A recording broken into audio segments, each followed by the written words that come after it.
Peeps, we're here. We did it. This is an interesting one. This is a fun. All right. How about this? It was fun, right? It was kind of fun.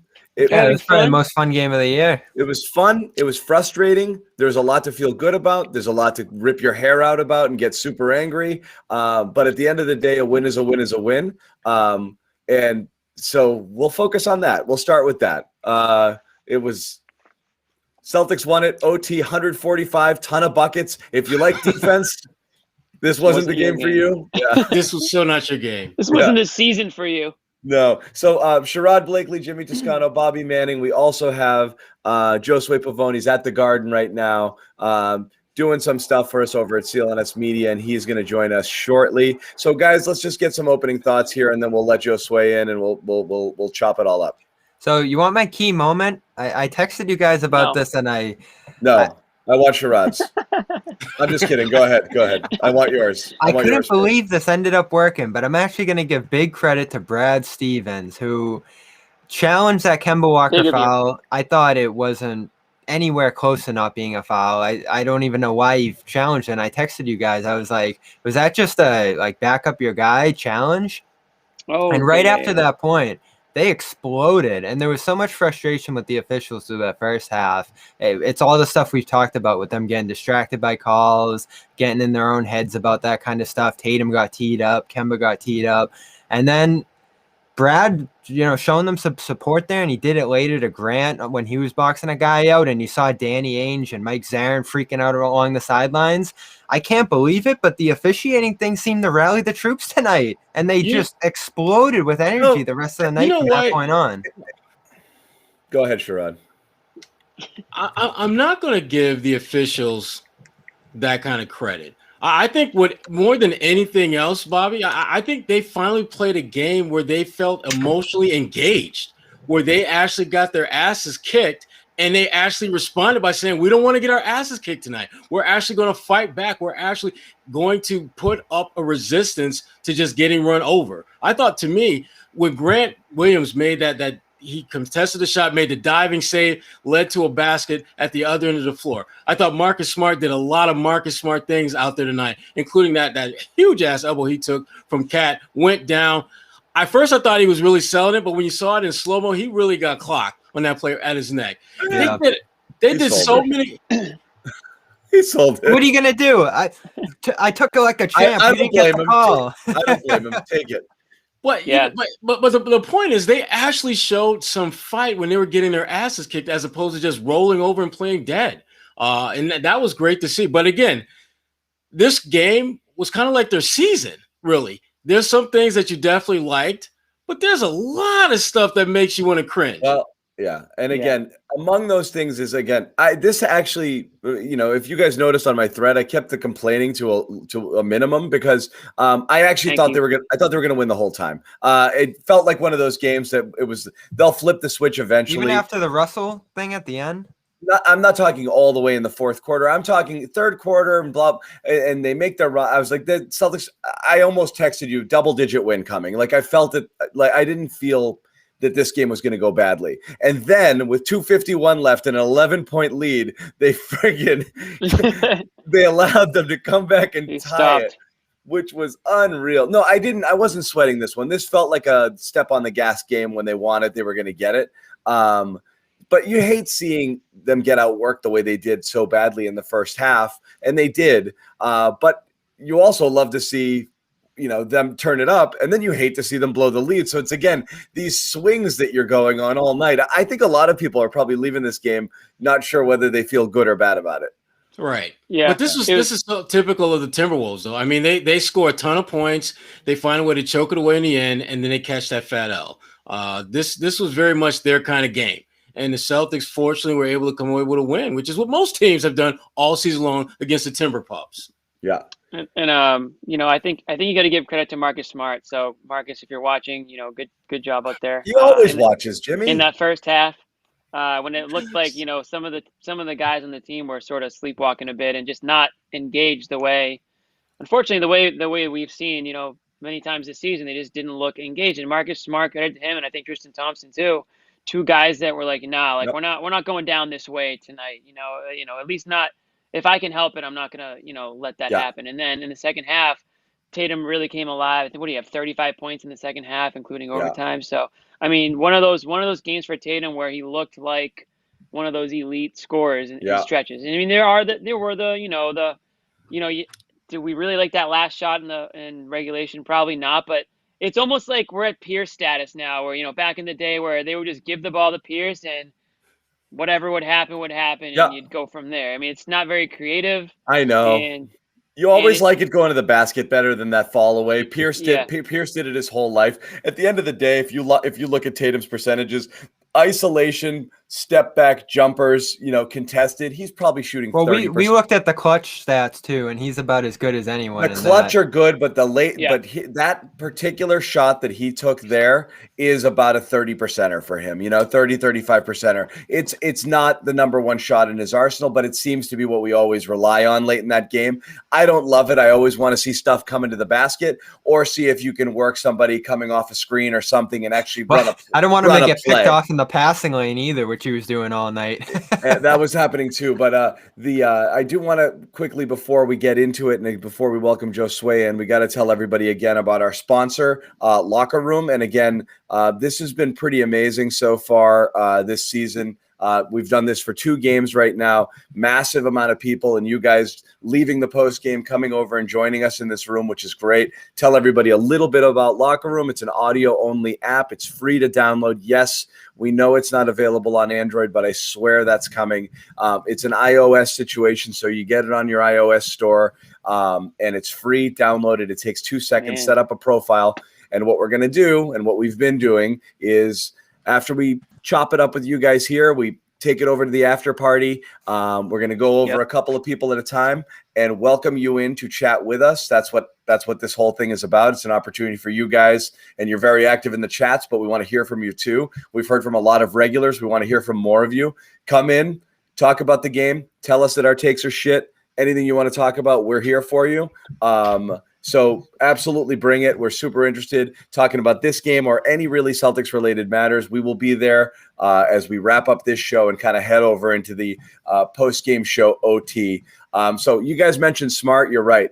And we were texting this too. One more thing about Locker Room. About Locker Room. This is our sponsor. So freaking support us and help us out here. All right? Yeah. That's it.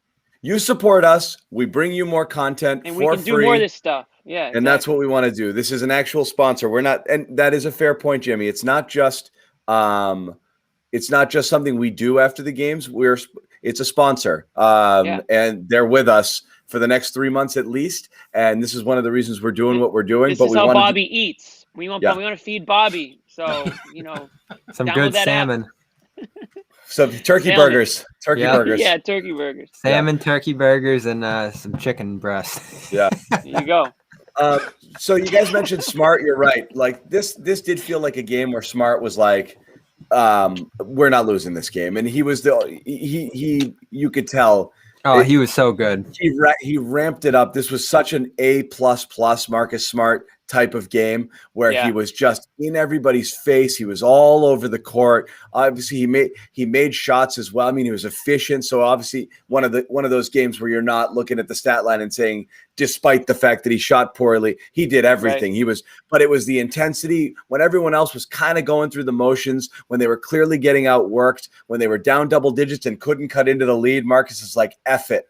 This was a get on my back sort of effort. And Tristan too, I thought, was one who was out there. It did feel like Rob was coasting at times, and Tristan gave him energy. But Marcus brought all of it.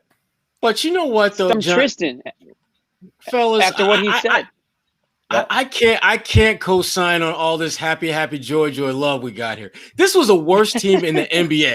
That's not fair, though, Sherrod. Wait, hold on a second. This is the worst team in the NBA where your best player had to score 50+ points. Your best defender played probably one of his best games. The guy that we've been wanting to see make an impact, Tristan Thompson, did that, and you went to overtime at home. Come on. So we know this. This was not a good win. That's not the whole. That's not the whole story. But we're trying to put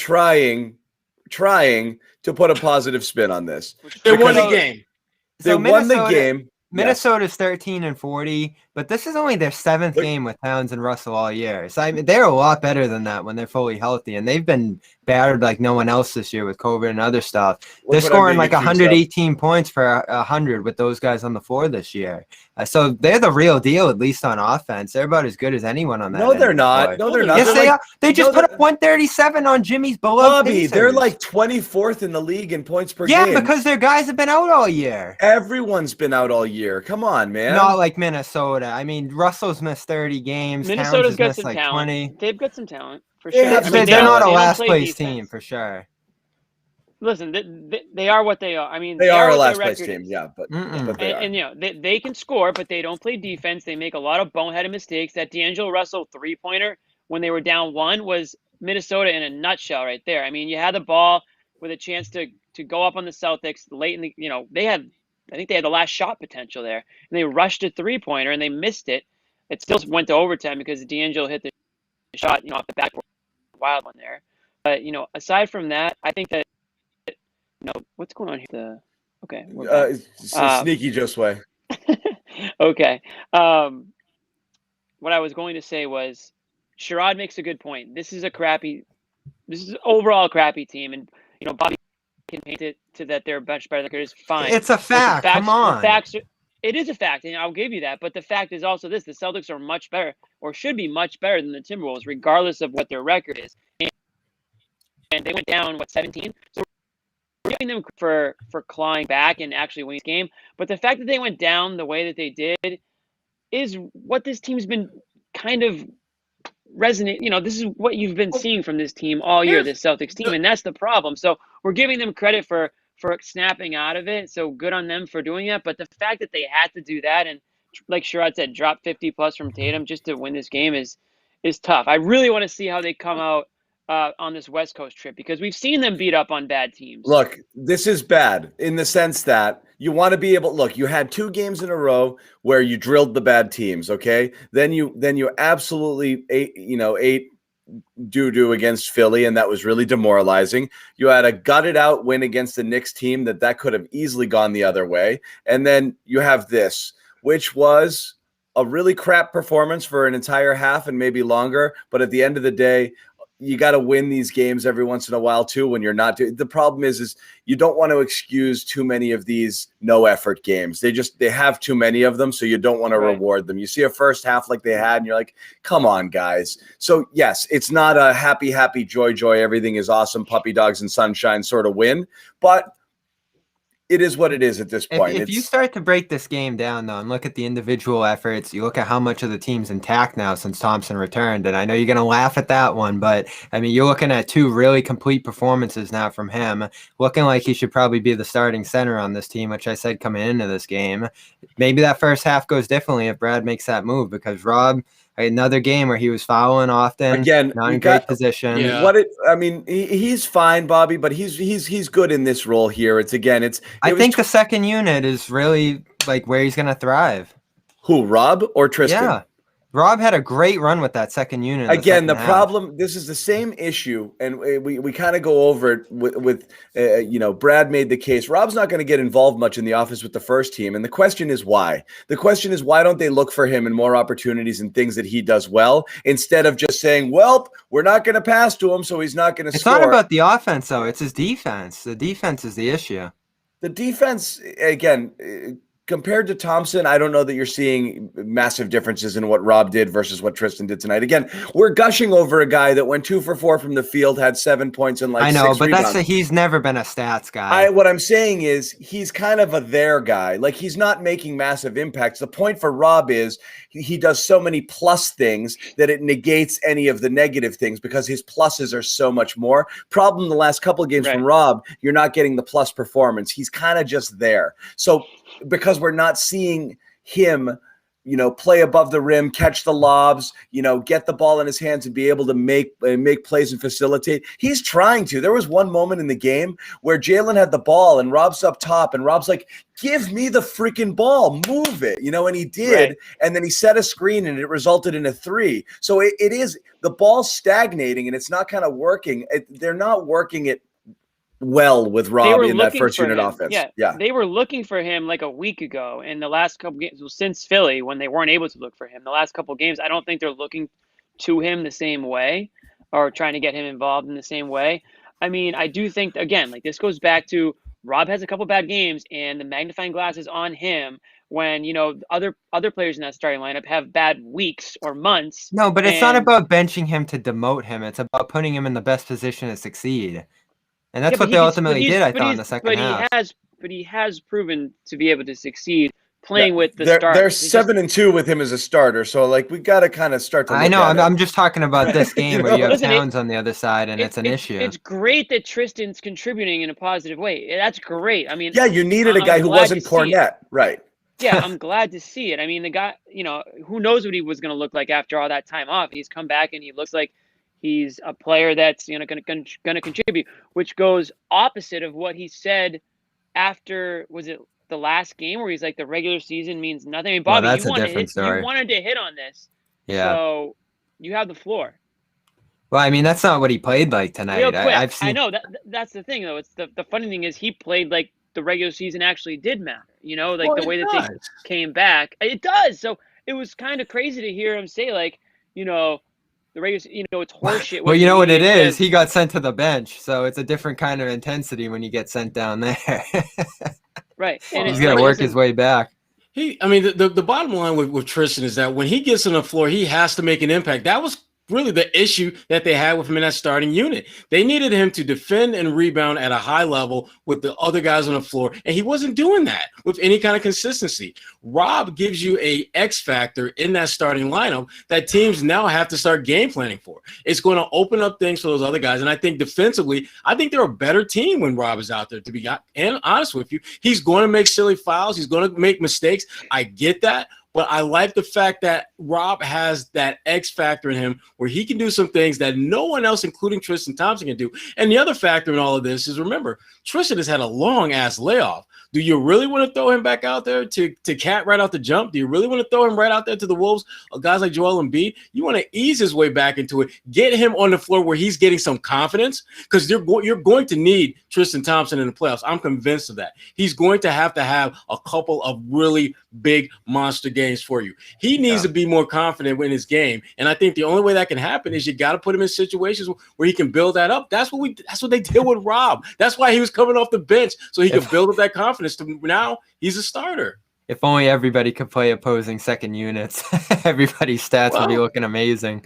I mean, not if you belong in that second unit, your stats are going to suck. We've seen that before. We've seen guys who are legit second unit guys against legit second unit guys, and guess what? They kind of sucked. For sure. And that was kind of the story of the first half, is Minnesota's bench just took it to Boston's in a big way, whether it was Russell or Hernan Gomez or some of those. I think it was like 26-12 a half in bench points, and they just couldn't get anything going when those bench guys came on the floor. And you saw the depth of this team come into question again. So that goes back to that notion that who starts really doesn't matter, because for once, Brad did switch it up after halftime. He didn't stick with the usual rotations. Thompson kind of took on that front role. Rob went to the bench, got it popping with Peyton Pritchard, which is still such a great underrated duo that I like them to be able to push a little bit when they get the opportunity there. So some of those adjustments, I thought this was a pretty strong Brad game. You know, he actually moved and did some things in that second half when the first half was absolutely abysmal. I mean, would they give up 66 points? So, you know, from your standpoint, Sherrod, you look at that and you just say,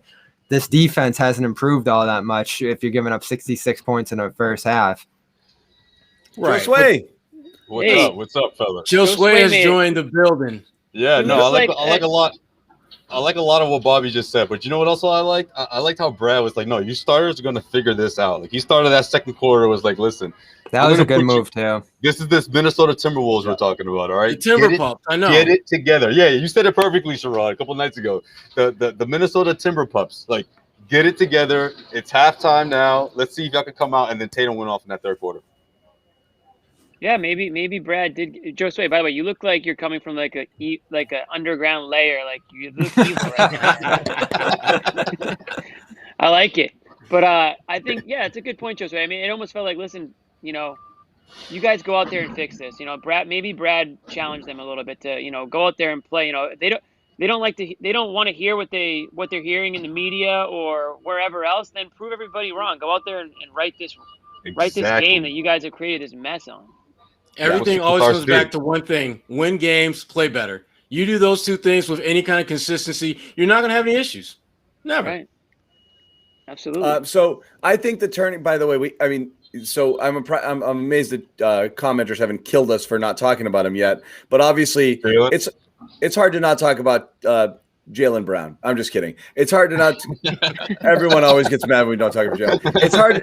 It's hard to not talk about Tatum, obviously, because as you said, it was a game. I'm going to say that I'm going to give my Tommy point. My turning point tonight to Kendrick Perkins for calling out Tatum and all of those guys who said that he's got to step up and act like a man. He stepped up and acted like a man tonight. Okay, whatever it is, whether you believe. Look, they told us outright. They listened to this stuff. Okay, good. That's not bad. If that motivates Marcus Smart to play well because he wants to shove it in people's face, or Jayson Tatum to come out here and drop 53. You're welcome. What a week, huh? Great. It's exactly what Cedric Maxwell was talking about. Our newest episode. Max is like, well, how did you feel? He mentioned the Garden report, and to hear Marcus Smart say that, I'm like, I felt great. I'm like, listen, now you have to prove it because Marcus Smart is that kind of guy, right? If he's going to say something and put himself out there, he's going to make sure he backs it up. So I'm like, he's locked in. I know at this point moving forward that I don't have to worry about Marcus Smart, but let's see what everyone else is going to do. And then it was Jayson Tatum's turn. And even Jaylen said it a night ago, and then he's said it, and he's backing up Marcus, which means he's hearing what's being said about him. And great, fine. The prove me wrong. You talk about whatever it takes to motivate him. Great, if that's what it is. Take it. It shouldn't be what it takes, though. I mean, those guys should be able to. They should be motivated for each other. They should be motivated for themselves. Like, it shouldn't matter what the media is saying. That's true, but Jimmy, they've never seen this side of Boston, though, right? They've never seen it, though. That's why I think it's so a great point. It's so funny to me. The kids, everyone's been so positive. They've only seen pom poms, Jimmy, and they've never seen this side of Boston. We've done so many. We've seen this side of Boston since they were like what? Freaking fifth graders or whatever. Like we've seen this city. Oh, I've seen the way this city much longer than that. Right, but I'm saying compared to Tatum and Jaylen Brown, right? They were kids. Yeah. They're adapting to it. We were born in it. Isn't that what Bane says? Like I was born in this darkness. You only adopted the darkness. I was born into it. Yeah. Exactly. It's a great point. This is bad. You think this is bad? That's great. This is nothing. That's the funny part. Whenever people are like, "Oh, Boston's tough," I was like, "They have taken it so." So there's no reason to dog these guys. They have not deserved criticism really because they've been so phenomenal, especially at a young age. But especially you're right. Those two, right? Those two. But the expectation level goes up the older you get. And that's automatic. So you're right, guys. It's the first squeeze that they're getting here, This is it. Well, for them, the one thing that I think they haven't really understood is that the floor that they have created is so much higher than it is for guys at such a young age because they've been so deep into the playoffs. They've had so much success that they don't really know what it's like to go through tough times, to lose games consistently that you should win, to have the kind of adversity that 29 other teams have been dealing with forever and a day. Exactly. And so for them, all of this is like foreign territory. They're like, wait a minute. Why are we being criticized? Because you're a 500 team that people thought would be contending for a title. That's why. Yeah. But I'm still, again, I need to see them in order to feel good about this recent run of success. You got to start knocking off some of the big dogs. You got to start kicking ass to the teams that you're not supposed to. Beating Minnesota, whether it's by 1 point or 21 points, at the end of the day, it doesn't matter. You got the win, and I get that. But what are you going to do against the Phoenix Suns and the Denver Nuggets and the Lakers and the teams that are in a better position to make a deep playoff run than you are? Are you going to be able to knock some of those teams off? That's when you're going to start. Wait for the Denver one. That's going to be an awesome game. You're going to see Smart against Gordon. That can be a big conversation on here and many other places because the Nuggets, they're undefeated, right? Since trading for Gordon, I think they're 7-0. We're gonna have to revisit that conversation, huh? I know. Gordon and the Joker are like best Don't friends. sleep on Michael Porter Jr., man. Don't sleep on him because that team could win the West. He's giving everyone the business. He was doing this since the bubble, man. Mm. I thought that team they have been completely rejuvenated by that move, and that There's some shows good- the power of a deadline deal. Give that man an MVP. Give him it. Oh, Jokic, he's got that. Hope so. He's got it. You know, you guys talk about Bane, Yeah. the Joker. That's another villain right there. I mean, that guy's something else. I think he's got it at this point. But yeah, we'll get into that game in a little bit now. Other stuff for tonight, you know, I don't want to get into like the ridiculous odds and ends, but like, this could have been a very, very different show. It could have been a different show, but I do want to, you know, you saw Brad tighten things up rotation wise. Pritchard only 2 minutes in the first half. I thought that was interesting, especially with Kemba struggling. He's such a catalyst. It's surprising he doesn't play. And Romeo in the Aaron Nesmith Memorial Doghouse after only 3 performances got a 5-minute stint, went freaking -11, and then he was banished. I don't know if we're ever going to see him again. Who got him with that move? Russell. Russell just hit the brakes. Yeah. And Russell slammed into him full speed. Yeah. You got a lot of oohs and ahs in here. Not good. John, when John saw Romeo in the starting lineup, he was walking around grinning ear to ear, texting us. Yeah, hey, I like the move. Like, You guys, I knew you guys it. see that starting You 5? guys were wrong. He's gonna have an effect this season. I I totally forgot he played tonight. Until I was whistling walking down the street. He was like ready for he's ready for 4 apology cams like in a row. Like I had made somebody frame them. The 4-way apology cam where I'd be the only one not in one. Wow. We might have to do a 5-way for Marcus Smart tonight. Yeah. To get that this early, Romeo better go off for 20-something. Maybe.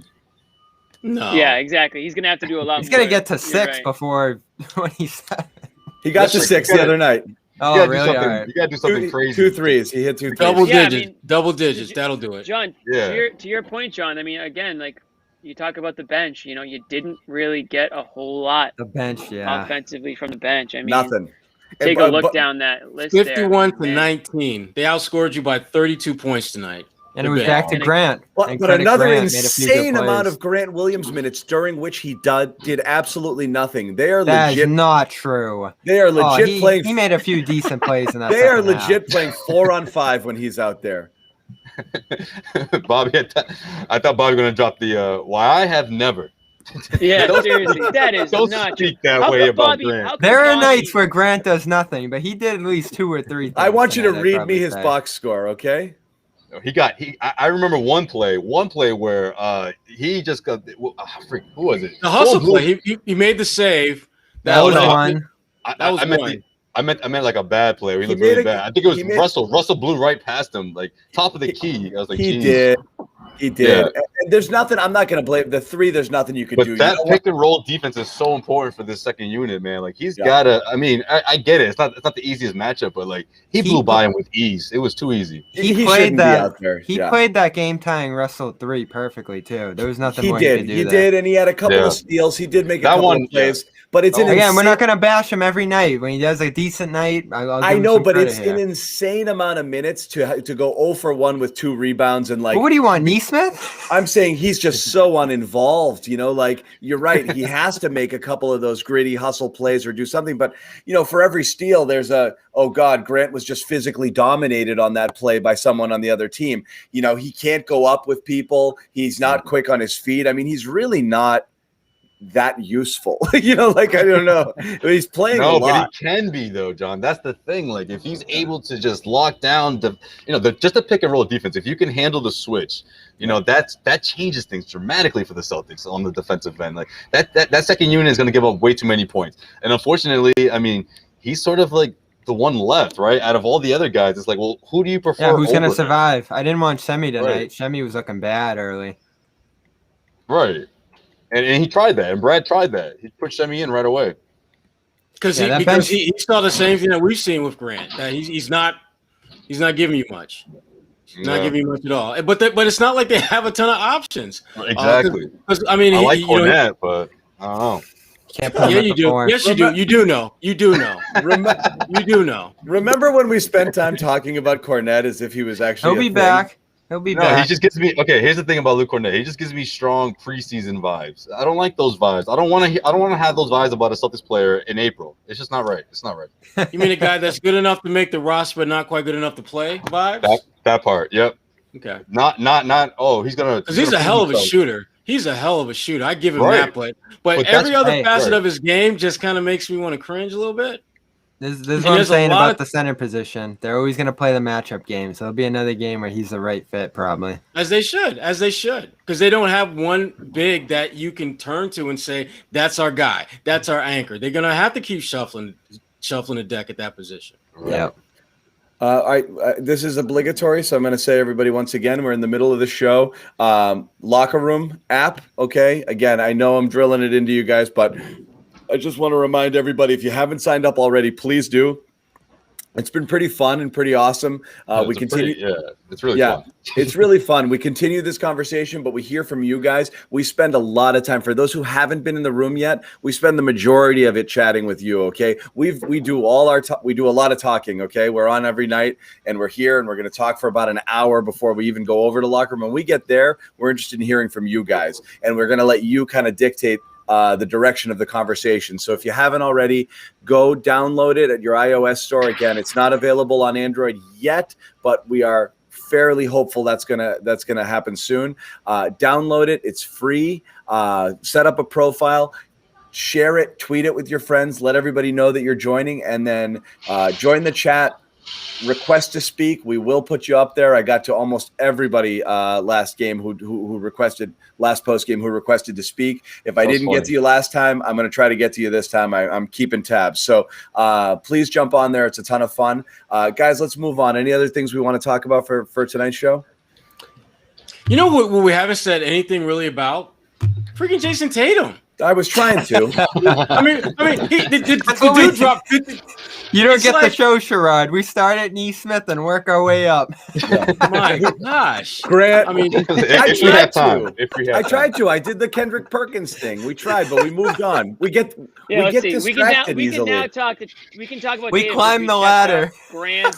We spent like 7 minutes on Grant Williams. It's like oh, shiny object. When are we gonna get to Jaylen Brown? The people are gonna get angrier and angrier. I know.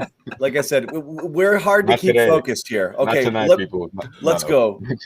Jayson Tatum. Everyone gets 10 seconds. Go. Just kidding. Oh man. They're like, let's go. 5 seconds. No. What did you see, Josue? What was the key? That third quarter, man, I'm telling you, that superstar approach and no one's gonna stop me attitude. I mean, it resonated throughout TD Garden. People felt it, but it was like, is this gonna be enough? I mean, heading into that fourth quarter, what do you drop? You dropped 17 in the third, and the Celtics are still losing. I mean, you got the idea or the sense that okay, Celtics probably gonna come back in this one, but it was like Timberwolves are still fighting, they're still in it. So again, that superstar approach, getting to the free throw line, he was the only one shooting free throws for the Celtics in that first half. The only one. But you know why? You know why, Josue? You know why? Because he was going to the freaking rim. Yeah. They were one of the few. One of the few. Like I think three of the first four possessions or 4 of the first 5 possessions, they actually made the ball touch the paint. And it was still a close game at that point. But the fact that they were actually looking to get some type of action going to the rim opens things up as the game progressed. And the player that it opened up things the most for was Tatum. And that's the frustrating thing for me about this team offensively. They have the ability to create more opportunities as the game progresses if they simply attack teams at the rim, open things up for the perimeter guys as the game progresses, and shoot all the wide open threes you want, because you're going to get those as the game progresses if you're attacking the rim. And again, that's my never-ending frustration with this team, is how they can figure out a way to do something well, attacking the rim, and then just say to hell with that. We're just going to jack threes. Mm-hmm. Doesn't work. That's what they were doing all season long, pretty much, or at least it's felt that way, right? Yeah. But Tatum spent some time going hard to the rim tonight, and I loved it. Which I freaking love. One of those hits, he almost fell off the court. Like the court. Yeah, when he took the shot to the nose. Yeah, NBC showed a stat on that I think it was like 62% of the time he went to the rim last year, and now since March 1st it's up to like 82%, and probably went up again tonight a little bit. Good. So I love that. And again, I know we've been around this, we've been talking about this, but this isn't a green teamer mentality of drawing from the positives. They played like ass. They went down 17 points. They flipped the script and took an 11-point lead. So there was a lot of good things. How are you going to knock 53? and almost all of it coincided with Tatum absolutely freaking going bananas. So, this is what you look. How many times during the year? I mean, even a couple of games ago, we said they get down against Philly, and you look around and like, who's going to be the alpha? And again, those are one of the that's one of the criticisms that the TNT crew put on them. They don't have an alpha. Tatum has to be the alpha. And we know Jaylen is really good, and people can debate who they think is the better player and it's. Tatum's the only guy. I mean, not the only guy, but Tatum's the guy who does this, and the guy who did it a lot last year. And we just haven't seen it as much. But this is what you want. You want to say, guys, I'm just gonna just give me the freaking ball and let's go. And that's what he did. And you need those. We just haven't had enough of them this year. Right. Yeah. Absolutely. And then you get one, and it reminds you, okay, yeah, this is. We remember this guy from like right before the bubble. Remember right before the bubble, that tear that he was on? I mean, people were going nuts. This guy's a top 5 player in the NBA. I mean, he's only 19 years old and all this stuff. And dude, been 19 for like 5 years. Damn. Yeah, a lot changes in a year. Right? A lot changes in a year. And he's gonna turn 21 soon. These guys are growing up. I mean, we forget how young they are because they have a big role on this team. They're expected to be leaders, and it's not easy to just jump into that role at that age. I mean, you don't ask that for a lot of the players in the NBA aren't as good as a guy like Tatum is at his age. So they're not asked, they're not looked at the same way and expected the same things from, they've got other guys to sort of fall back on and learn from. Well, now it's like, regardless of whose fault it is, a lot of the veterans on these teams have left, Horford, Kyrie, Hayward, whoever. And now you've got like Tatum and Brown, and still Kemba, but you've got Tatum and Brown sort of put into this spotlight and expected to be, the perfect player, on and off the court, and all things. It's difficult, but for Tatum to go out there and put up 53, shout out to him, because it all came in the second half when they were clawing away at that comeback and in overtime. They didn't, they could have, who knows what could happen in that overtime, but they kept that foot on the gas there and closed it out, which they haven't been able to do so many times this year in the fourth quarter. And they haven't even had that many overtime games this year. But in the fourth quarter, especially, to see them, even though they gave up that lead late, they were able to pull it off in overtime. True. Yeah, and not a night where his passing shined, but there were a few plays where great vision from the wing, skip pass to the corners. I think he hit Shemi for one early, and then hit Smart for one later down the stretch. And those were probably only 2 assists all night, but they were great looks. Turnovers, though, still the issue. It's hard to get on him over the turnovers on a 53-point game. Right. But before he lit it up, there was way too much of that sloppy stuff. And it's just him just getting caught with no options, and Jaylen does it a ton too, which is, it's kind of the hero ball mentality, and then realizing, oh, I don't have what I want here. And you're just looking around last second to pass. There's too much of that. Jaylen had 5 turnovers too. Tatum, all of the starters. I think Kemba had 4. They were really, really sloppy and loose with the ball, but they tightened it up some. I mean, I think it was 18 turnovers after 3, and they finished the game with only 20. Right. So 2 more for the entire fourth quarter and overtime. So they definitely tightened things up, but it was freaking grisly. Those first 3 quarters. And again, that's another high turnover game for them. What was it? They weren't 20. They had another one. Yeah. Another 20. Yeah. I mean, when they had a dozen at halftime, I'm like, whoa, they're going to hit 20. 18 a dozen at halftime, 18 after 3. But then that's another thing that's another thing that started on opening night and just kept running throughout this year. And they were so good at it last year. They were like a top 10 team, I think, in keeping turnovers down. And now they just throw them all over the place. And there's a couple different reasons for that, but it definitely undermines struggles. I think trust is one of those, because they're basically, when you're on the court and you'll only pass to 2 other guys, it limits your options. Right, exactly. But you know what Brad Stevens teams used to do, and I used to love about those teams, even though they were just like a little bit over 500, but they just fought hard and played great defense. Those games when they would compile 27, 28, 29 assists, shooting close to or over 50%, like that used to be enough, or at least you could see that as like somewhat of a trend. we haven't seen that a lot this year. But when we see it, it's beautiful. I mean, tonight, 32 assists. I mean, like that's something that is an indication of people really sharing the ball, right? When you're flirting with those kind of numbers in the assist category as a team, like that's something I think that is a testament to Brad's defenses. Those teams of the past, right? They used to play a whole lot of defense and really trust each other on the offense. And I just think Brad's been trying so hard to get this team to have that same sort of gene moving forward, that same sort of trait. Defense is a big problem for this team, and we've talked about it ad nauseum this year. And we're going to keep talking about it as we continue out the season into the playoffs because they just have not shown the ability to galvanize themselves and put together a series of good defensive games. Most of the wins, it feels as though they're not necessarily locking teams down, but they're just finding ways to outscore them. And that's only going to take you so far. You're not going to go deep into the playoffs if you're relying on outscoring teams. The only team that you can look at now that has that kind of as part of their DNA is the Brooklyn Nets. But guess what?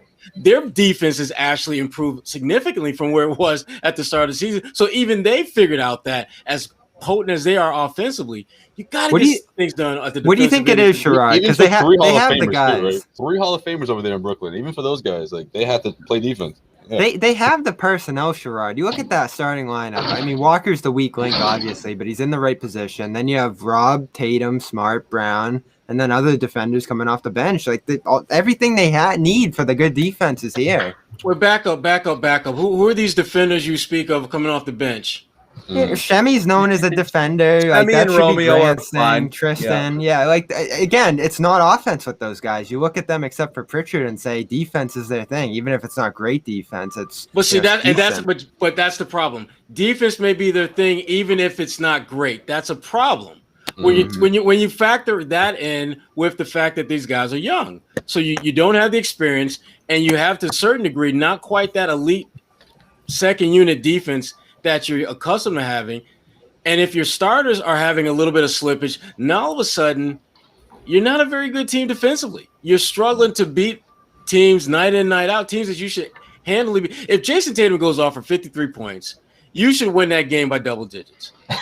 In regulation, I don't care who I don't care whether it's the Lakers. I don't care whether you should win that game by double digits because him having a night that special. If you play solid defense, not exceptional, not great, but solid defense for 4 quarters, you're going to win that game by 10 points. Sherrod, it's not just Tatum. 54% from the floor, 45% from 3, 94% from the line on 34 free throw attempts. Think what those splits are for the second half. Oh, my Lord. You should be winning that game by 25, 30 points with those types of offensive numbers.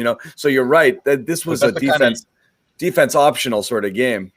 I just feel like that's the kind of season it's been as well, though, right? Like some of these teams, like the offense has just been ridiculous. Like teams scoring at an insane rate or a rate that we haven't seen, and teams like the Celtics, where if you're in the bottom tier of those defensive statistical categories, like you're putting yourself in a terrible position to win night in and night out. Like what Sherrod said, like Celtics are finding ways. It's like, okay, tonight, guys, we really need this. Tatum, we're gonna need you to have a career night. Like, you know what I mean? Like, you don't want to be in a situation where you have to discover new ways to come back, like we've been seeing from the Celtics. A lot of these come from behind wins. We've said this a few times this year, but as much as they miss Hayward's offense, the defense was a major loss.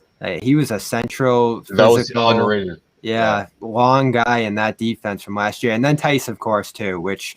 I know John doesn't want to hear, but he was a good defender in the system. No. But what you have is that one of the problems you talk about when you've got the right people to play the defense, not necessarily the kind of switchable defense that Brad wants, because with Tice out there, you could do things a little bit differently. But when you've got Rob out there and you've got Kemba out there, it's not quite the type of defense. Thompson, that Brad and with Thompson out there too, and when they were running double big, that's not how this defense works. So those are problems, I think, for sure. And that's why it's the type of defense that they play. I don't know that the personnel necessarily suits it. Yeah, it doesn't. It doesn't, because they don't have the elite level of switchability that they've had in the past. That's the problem. And it's not that they have bad defenders. I don't think the guys they have are bad. They're just not as good as the ones they've had before. Right. And it magnifies itself the further along we get in the season, because we're hoping that guys will just naturally get better. And I think in some respects they are, but they're not making the kind of growth that this team needs them to make in order to be in that top 4 conversation in the Eastern Conference. Yep. We did talk about Marcus Smart being a beast tonight. We talked about also that will to win. And again, it was something we saw both on the court and even when he went to the bench. People are hitting shots. He's losing his mind. He was up. Here's Marcus here talking about just his performance and his kind of mindset when the team was down. Thanks, Brandon. Hi, Marcus. It's just talking about quickly that you said you needed to follow up after the Knicks game. In the third quarter, it seemed to me that you were the one to get the guys going. You were making chemistry plays. You made a couple of shots. What was your mental focus come in the third quarter? Not to let my team lose. Mm-hmm. All right, we'll wrap it up right. That's it. Simple as can be. Not to let my team lose. We'll wrap it up right there. Ball game. But that's it. Simple as can be. They didn't let Bob give the follow up. We gotta go. Ross Ron's like, really? Yeah. We got a lot more Bob than we got Marcus in that soundbite. But again, pretty clean. Pretty clear what the motivation was. I'm a little let down, John. I thought that clip's gonna. I thought you were about to go hard. They're gonna have to what a clap back. That was perfect. That was perfect. Yeah. That's it. It is perfect. Not to let my team lose. That's what we all saw, that's what we all saw in that first half. He's like, hell no, I am not letting us go down this way. I mean, listen, he obviously needed his guys. Marcus Smart couldn't do it himself, but he willed them back to life in that second half. Maybe we're giving Brad Stevens credit for whatever he did at halftime, but maybe Marcus Smart lit into them at halftime too, because the way he was playing, certainly he had every right to. And whatever happened, stuck in that second half. So again, I said at the beginning of the show, but all credit to Marcus Smart for doing Marcus Smart things. I mean, that's the Marcus Smart. That's why people have, put Marcus Smart up on the pedestal that he's on for performances like tonight, when he's given those, extra effort plays and the, tenacity he's got out there, the excitement.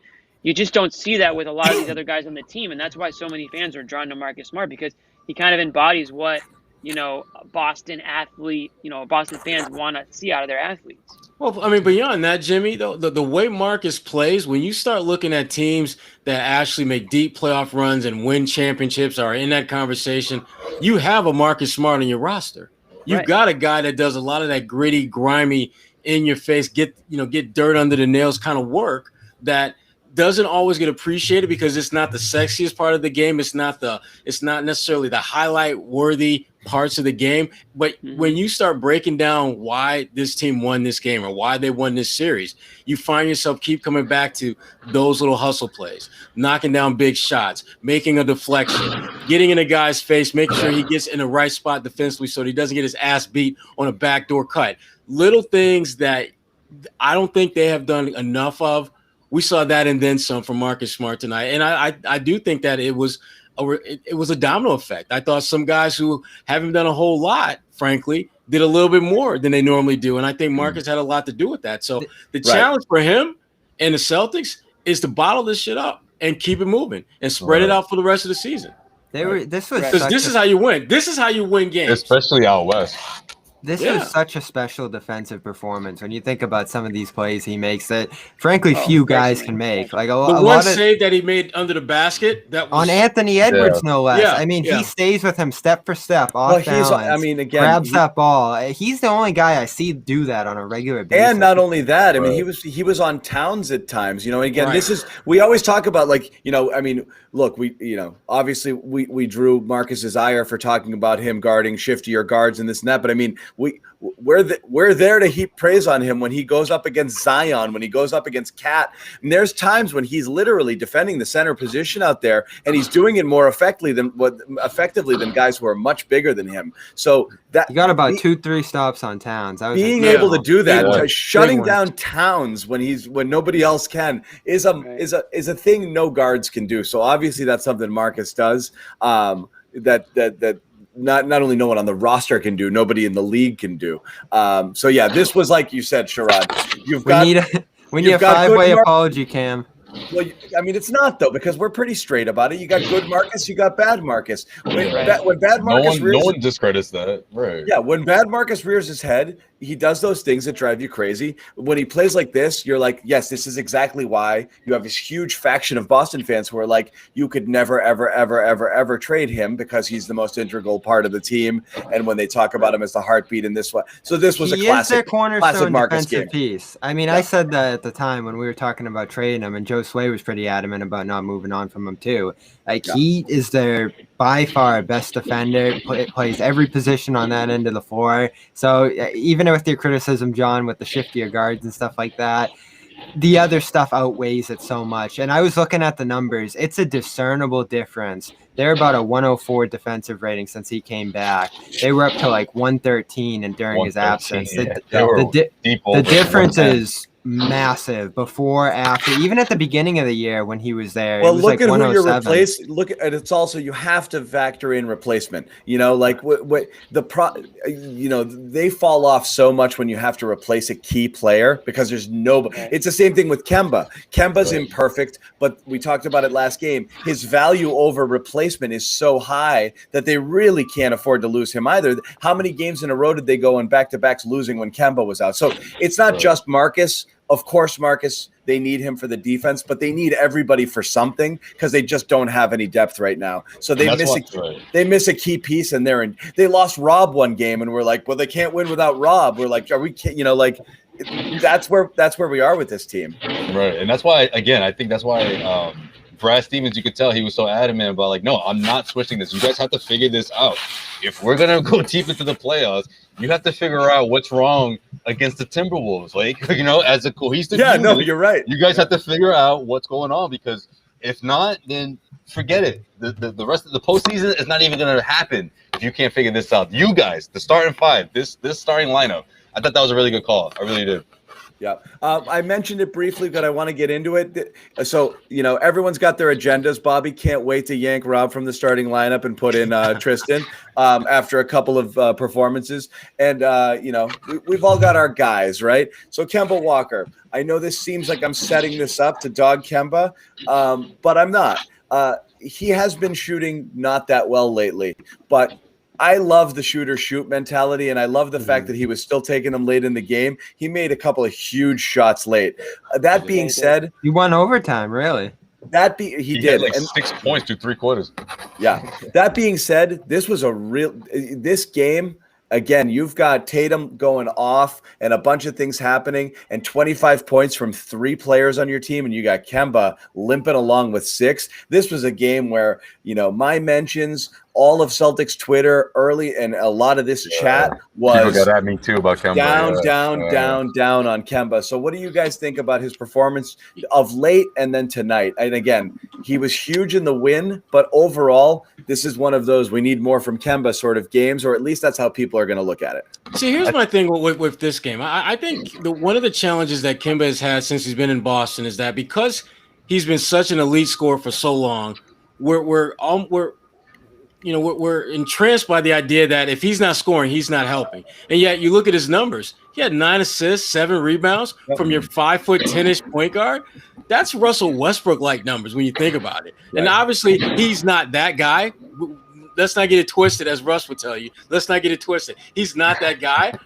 But his stats show that he can bring value to the game beyond just being a scorer. I didn't think he shot the ball particularly well, but as you pointed out, he made the shots that they needed when it mattered most. And so when I look at his whole body of work, by no means was it great. I still hate the idea that teams are figuring out ways to pick on him defensively and making the Celtics pay for that. Celtics haven't figured out how to really do a better job of masking him, kind of the way they did Isaiah Thomas. Yeah. But I will say this, Kemba at least figured out ways to help this team be successful when his shot wasn't going down. Yep. Right. No, I think that those 2 3-pointers go such a long way when we're talking about Kemba Walker, because that fourth quarter threat, I mean, we talked about it. Actually, you know what? We did, but it was in the locker room. I remember we talked about it a little bit. Well, I said how key that can be in the playoffs to have someone like that in the fourth quarter when you least expect it. Because Kemba, even when Kemba was Kemba, fourth quarter assassin, he had so many games where he would go 2 for 10 for the first 3 quarters, and then go off in that fourth quarter when your team needed it most. For the Charlotte Hornets, he was the top option. He was the guy that had to grind his team out of victories. But on this team, it's different. He's got a couple of really good options in Jayson Tatum and Jaylen Brown, and that's a great third option to have for an Eastern Conference team competing in the playoffs, and someone who's been in the league for 10 years now. Again, it's not ideal. You don't want to see him do this all the time. You don't want to shoot, closer to 30% every night and say, oh, well, he hit that big 3 down the stretch. But it's still comforting to see him not back down from that moment. I don't care if it's the Timberwolves. I don't care what team they're playing against. If it's a 3-point game, tie game, or down by 3, and you're still confident to take that 3-pointer, I mean, that's a huge key addition to have down the stretch for this Celtics team, especially this team that's so thin, in their second unit. I know, but where people are, again, the comments are $37 million role player. You need more from this guy. I think he's a closer. I think you have to. I think everyone has to throw salary out the window because it doesn't change. You have to look at whether Kemba Walker helps you or not, because the money isn't that's the money he makes. Okay, is he worth it? No. Right. Would you sign him to that deal today? Of course not. But you can't bring that up because he's not going to play like a $37 million a year player. It just isn't going to happen. Yeah. So you have to determine, is he giving you value or not? For Boston fans, just look at it as when the Red Sox went out and what was it? Keith Falk gave him all that money. They need a closer, all right? He's your closer, all right? Kemba's your closer. Just enjoy it. I still think when Fournier comes back, considering running Kemba with that second unit is not the worst option. That's just me. We don't see Payton though. I don't know. Brad likes Payton, but I don't think he's so confident enough because we didn't see Payton jump off that bench. I don't know. Maybe I'm looking too deep into it, but I just think because Payton's just not. He's strictly a secondary point guard. It's tough. I mean, unless you're talking about putting Marcus in there with Fournier. They're not interchangeable. They're not. But as I said about Kemba, it doesn't matter that he makes money. Just play him in the role that you want to play him in, and whatever that is what it is. Like, there's no reason to say $37 million role player. If that's the case, that's the case, okay? Yeah. So be it. This happens all the time in the NBA. Like, you think, Sherrod, you probably get some examples, like Joe Johnson, once he got that big contract and started to slip a little bit. And there's been a lot of guys who just don't end up deserving that money anymore, per se. Well, and, right. You got to adjust, and even though you're wildly overpaid for a lesser role, what are you going to do? Keep taking utilize 25 shots a night? Yeah. Well, yeah, but you don't hear anything said when you've got guys who like Donovan Mitchell who burst on the scene and on that rookie scale contract for a couple of years who are clearly outperforming their contract, and you don't hear this outcry of, oh my God, he needs to be paid more money. That money is going to come at some point. To me, he deserves more. It always balances out. Guys who are exceptional players are going to be underpaid at the start of their careers, overpaid at the end. Yeah. At the end of the day, it balances out. It's nice when they actually make what they deserve to, and that it almost never happens. That almost never happens. Well, you sign Max. It just drives Celtics fans crazy because it's like, man, Kemba, this guy pretty much fell into the Celtics' lap. He's just under 30. He had enough experience. He's a perennial all-star. And then it's like, well, wait a minute. Now the injuries are starting to stack up. Now you're not seeing him out there. Now the Celtics fans are like, oh, wait, it makes sense. Yeah. Wow. He's undersized. He's never been injured. Like, how could the Celtics go out and do this? But you didn't feel that way 2 years ago or last year. There's no reason for anybody to keep harping on the deal. It is what it is. Everybody thought it was a good idea then. It doesn't seem like it now. So at this point, how do you get the most out of Kemba? Is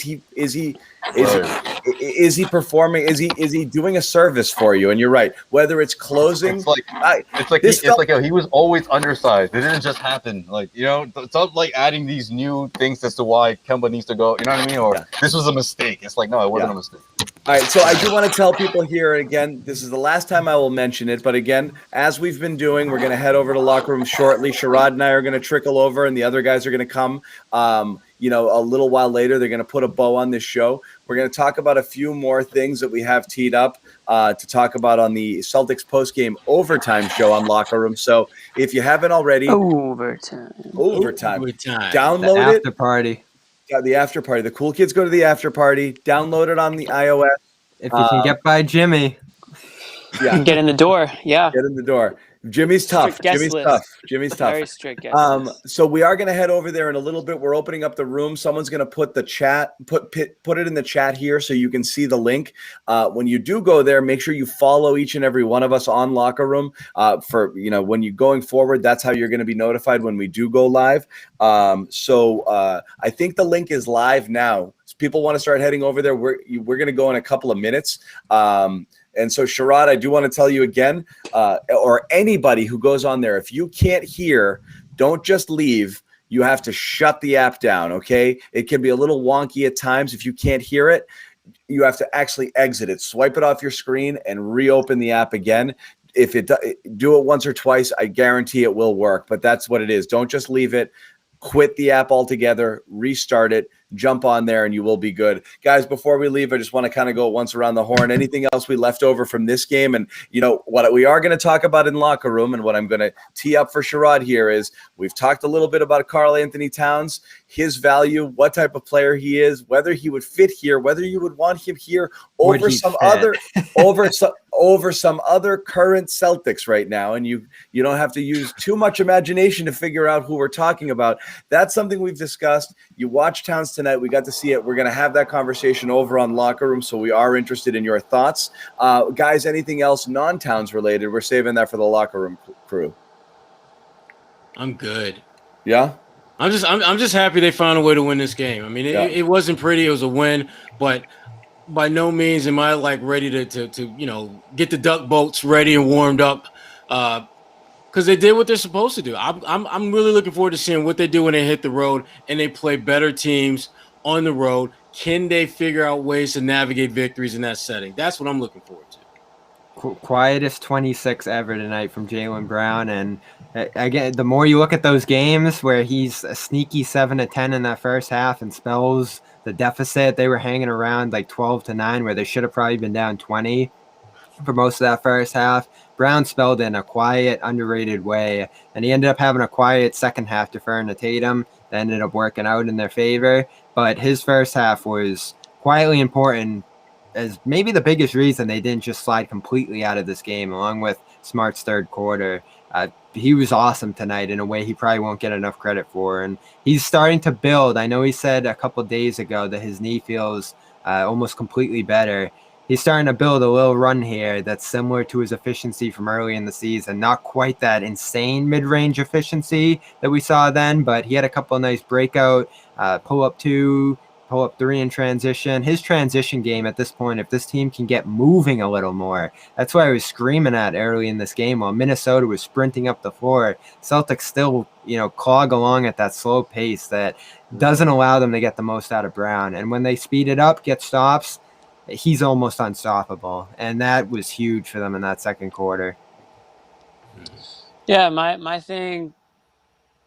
Remember that video 15 years ago, "Leave Britney Alone"? That kid screaming in the camera, "Leave Britney alone."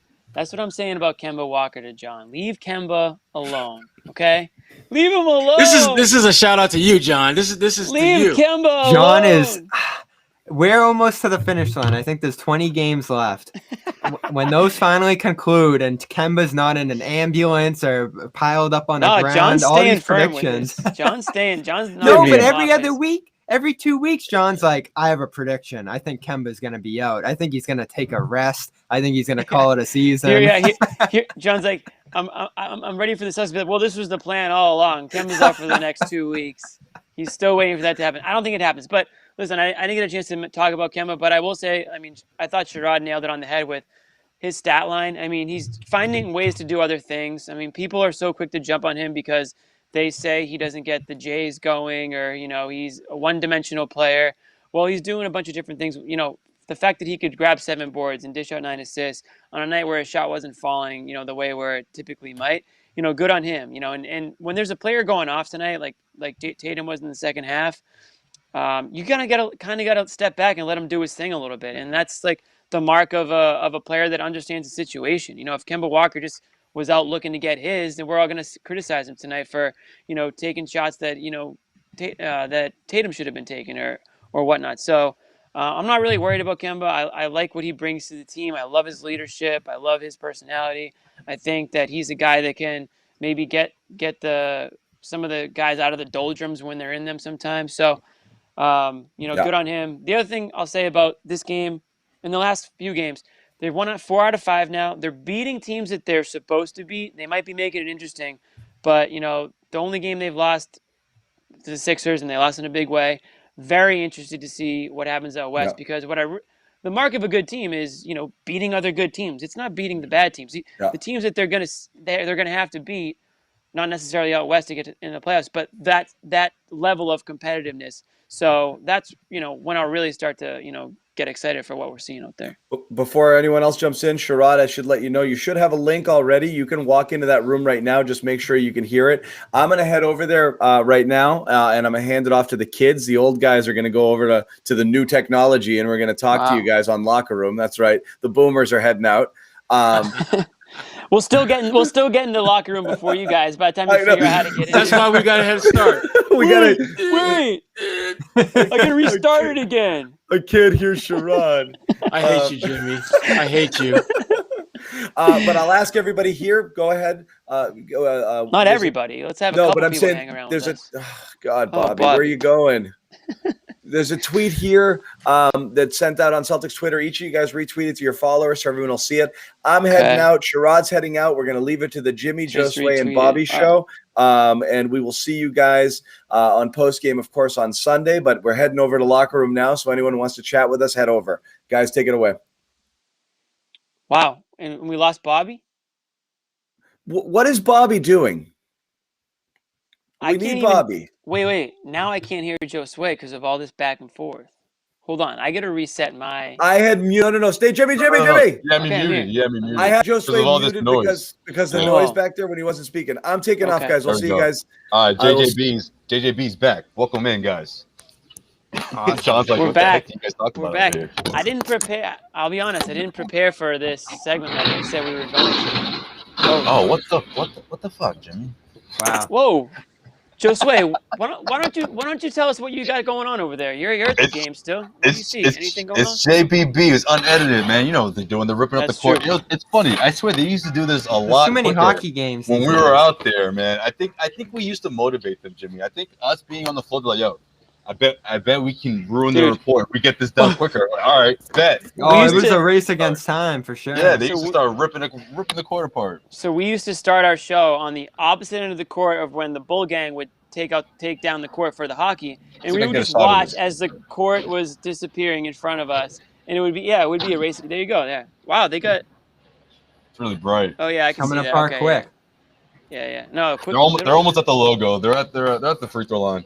One side. We've had some old videos where like they're going by the camera with like the court and everything like that. Yeah, you can see the court disappearing in the background as you're talking. Yeah, I remember those days. Those are the days, man. I wonder if we'll ever get back on the court again. Jeez. I know, man. Bobby, you made your debut. I remember it was with me. First time you were on the court. I'll remember that game forever too, because it was an early lesson in Jayson Tatum's career, where Kelly Olynyk honestly took him to school on the defensive end of the floor and scored like 28, which is gonna be funny to look back on. Backdoor cuts, or the corner 3-pointers. Yeah. We getting any questions in the chat here before we head over to let's take some questions. I got an interesting tweet over here. You guys are ready? All right, yeah, we're ready. We're ready because Bobby's too picky with the questions. So it's from Mama Tatum. All right, I'll say this and then you'll get the question ready. All right, Mama Tatum. Actual Mama Tatum. Actual Mama Tatum. I forgot to mention this earlier. It's about 20 minutes ago. Oh wow. All right. So this is on Twitter. She goes, "We don't want none of that fake love. Keep the same energy y'all had a few days ago. Y'all know who y'all are. # always his biggest fan at Jayson Tatum." A lot of stuff. A lot of people asking about what we're going to talk about on Locker Room. Bobby didn't even listen to you. I heard. I'm just doing my job over here. What I say to that is, he's trying to fish that. No, he's too busy trying to fish out a good question because Mom's gonna always have her son's back. So I have no problems with what she said.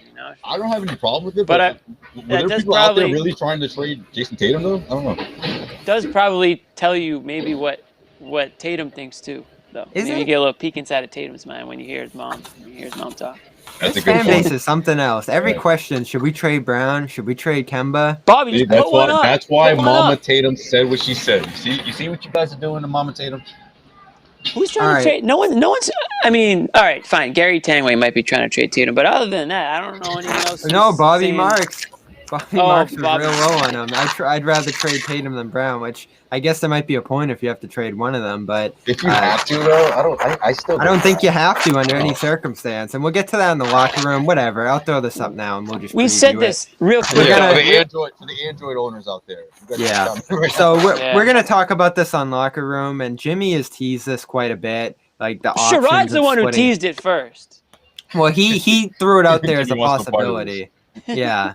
And you can kind of read between the lines there because he said Beal's perfectly happy in Washington, but I think a marquee player is going to come up this summer, which is interesting because he got his guy there in Russell, but things just have not worked out there in Minnesota. So if Cat becomes available, it'll be enticing. We look at his last 12 games. I didn't loop in tonight, but he was averaging 30 points, 12.4 rebounds, 4.8 assists, shooting like 43% from three. It's just absurd what this guy can do on the offensive end of the floor. And it's not even just posting up every time. You see the high screen action, high post action that he delivers out there. It's just unmatched for a center in the NBA to have the offensive arsenal that he does. But I look at the defense. You're going to be on the court giving up 146 in a game. And they've done this a couple of times this week now. They're like 27th in defense, and he's been there most of this year. He's just not the kind of defensive anchor you want at the center position if you're going to be playing your center 44 minutes. And I don't think the Celtics value that all that much, do they? Well, no. I feel like the Celtics was trying to they're out there to go grab that next Al Horford. I believe that. That's why I can sort of. Horford was a real deal defender. Yeah, that's true. I just meant more on the offensive side of things, but yeah. You'd love to have him. It's would you give up Brown? Exactly. I don't know if the Celtics are willing to do that, especially right now. Or, I think you gotta. Right now, the answer is probably no. I think when trade talks like that start to come up, usually there's something wrong with your team. You're not looking to blow up a successful Celtics team, but if they struggle to end the year, if they're out in the first round, and there looks like there's a disconnect. That's when these rumors start to creep in, whether you like to hear them or not. And they might just be that. They might just be rumors or like, oh, well, he's available. Maybe he'll fit. You don't hear that when things are going great. That's why this trade deadline was so, aggressive in like the rumors and, maybe this player's available. Maybe this player's on the block or, Danny's on the phone with this team. Like that happens to teams that aren't playing well. And that might be the case this offseason too. If Cat becomes available, I guarantee you Danny Ainge will pick up the phone. Not because he's trying to actively trade Jaylen Brown or Jayson Tatum, but it's his job. It's his job to see what the asking price is and what's out there and what's going on. And if there's a fit, if there's he thinks is a good fit or a good ask price for it, he may consider it. I mean, you can't deny Cat's talent. I think what a lot of people deny is his maybe. Bobby, correct me if I'm wrong, but there's a lot of people out there that maybe is it a maturity thing or is it his makeup? Yeah. Some people call them out on that. Maybe that's not in the gym as much and all that. Yeah, so maybe that's somebody, the type of player that you wouldn't want to come in here, to sort of right the ship here. I don't know if that's the type of player that would be able to do that, or maybe he just needs a change of scenery because so many players have No, he does for sure. Gone on to other organizations and they've thrived there. So yeah, we'll see. I mean, it's got to be very tough for him going through. I'm just talking about on the court. Off the court is a completely different story. We know how difficult the last year of his life has been, but on the court, just to struggle the way the team has struggled over the last few seasons, I'm sure he's looking to bring the Timberwolves to the playoffs and go on a run, and it just doesn't seem like that's happening. But anyways, we're gonna talk about that in the locker room. If you guys aren't over there, get on over there because I know John and Sherrod are holding it down, at least trying. I'm gonna do this. I'm gonna pack up my stuff here, and I'm gonna kick it for the Uber ride. All right. All right.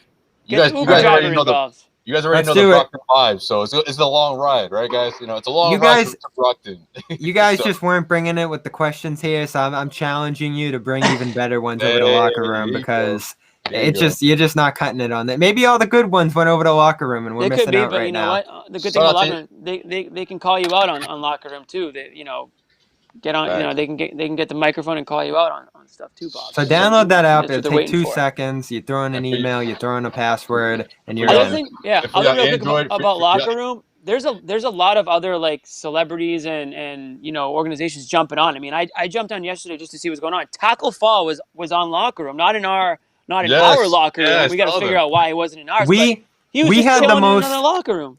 We had the most popular locker room debut in history. Fact. And we can't get Taco on? I mean, come on. I saw Taco we gotta start working on that. I saw that's Bill a really Simmons. good point. Bill Simmons was on locker room yesterday too. So people are starting to jump on there. We had more than Bill, by the way. We did have almost more than twice Bill. as much. Not that we're counting, but we did. No big deal. If we all Android peoples, have a good Saturday. We'll see y'all Sunday. It's a man. No, I'll say this for the Android people. We have 2 streams. Garden Report stream on anywhere you get your podcast. That'll be this show from here on out. We also have a Celtics post-game show stream. That's going to be our locker room conversation from here on out. So if you're on Android, they're figuring it out quickly, apparently. They're going to get an app over there real soon. But for now, if you want to listen next day, and it's pretty late when we go into the locker room anyway, you'll get the entire stream, all the audio on the Celtics post-game show feed. Just Google that. We're the top result if you search Celtics post-game show. So go subscribe to that feed. It's different now. We used to put the same thing on both. Now it's this on Garden Report and the other one on Celtics post-game. Okay. I don't know what any of that means, but I like it. I like it a lot. Bobby looking out for everyone. That's what's up. All right. So let's do it. We're going to head over to the locker room. Join us over there. We all tweeted out the link if you need it. It's on our Twitter accounts, Jimmy_Toscano. What are you guys' Twitters? Real Bob Manning and at Joe_Sway. All right. There you go. We're heading over there. See you over here on Sunday. Might pop in. Who the hell knows? Sway, people. All right. Not Sway. 3:00 Sunday post game. We're on after that game.